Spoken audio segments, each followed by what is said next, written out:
when you see this movie, you should be both reminded of some of the things you liked about the first movie, but more than that, you should be blown away by all the new stuff we're doing, including, having all the flying be real and be practical and putting those guys really up there. And believe me, as an actor, when you put somebody in an actual F-18 that's actually going as fast as it's going and flying, however close, 20, 30 feet from the ground, upside down, that affects your performance. It becomes a lot more real because it is real in that moment.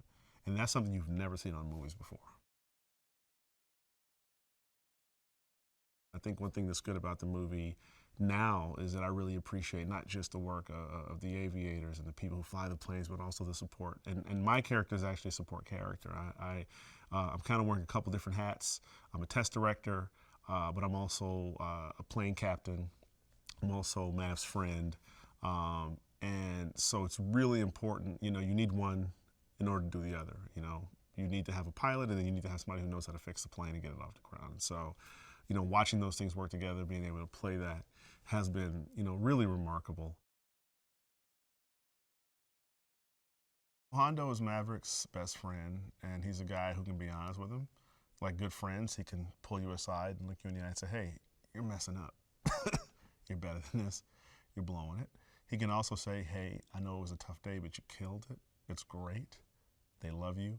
It's really that support system. And it's also a chance for us to, it's one of those sort of Sherlock Holmes and Watson things where one of the strengths of Watson is that he allows Sherlock Holmes to think out loud. That's really what the character is for.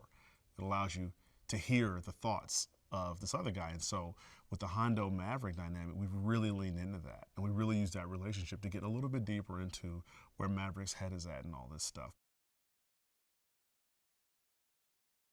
To work with Jerry Bruckheimer feels like a dream.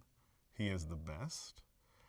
There's definitely a little bit of that imposter syndrome when you look around and go like, Tom Cruise, Jerry Bruckheimer, why am I here again? Like, you kind of, for most people, this is not normal. This is not our day-to-day. But, Jerry's from Detroit. He's real. There's no Hollywoodness. It's all, good ideas. It's practical thinking. It's like, let's make sure we're doing this the right way. Let's make sure we get what we want to get. Joe Kosinski has a very wry sense of humor that is unexpected and wonderful. He's also somebody who is incredible in that he can direct a scene beautifully, though he is on a swaying aircraft carrier that is turning in the middle of the nowhere ocean. His technical expertise, his attention to detail, and his vision have been inspiring to me as an actor. I loved every day that I got to work with Joe.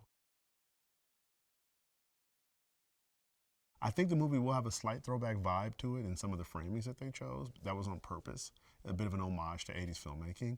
But the technology, the depth of performances, and again, how Tom is putting people in cockpits, never been seen, in a movie like this before. Everything about this movie is tomorrow. It's the future. And so this is going to set a whole new standard.